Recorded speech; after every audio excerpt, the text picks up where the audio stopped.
Qawqulağasın. Ayetül Kürsi'nin hem ma'nı biliyor musunuz?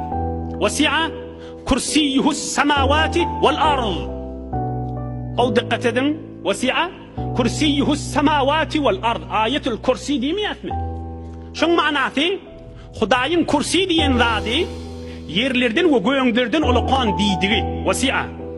Giyin ulu olli kursiyuhu. Kursi diyen Allah Teala'nın yaradan kudret zadi.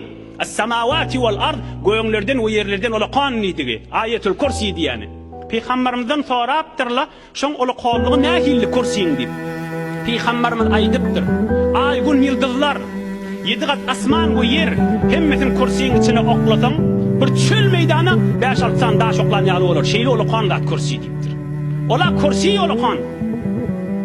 Yani kursi yedi kat asman ve yerden neçimmin beraber ulukan deydiği. Emme arş Hud Kur'an-ı Kerim'de Rabbul Arşil Azim kursiden neçimmin beraber ulukan diye. Şılay diyenlem Kur'an-ı Kerim'in gürcünleri. İnsan bitir kişi çıkbol kallı da anne. Cibril ferişte gelip nâme deyiptir.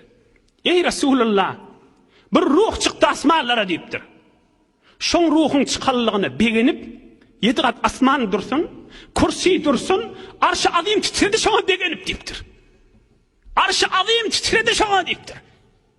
Ey insan ne kadar hurmutu var Huday Teala'nın yanında.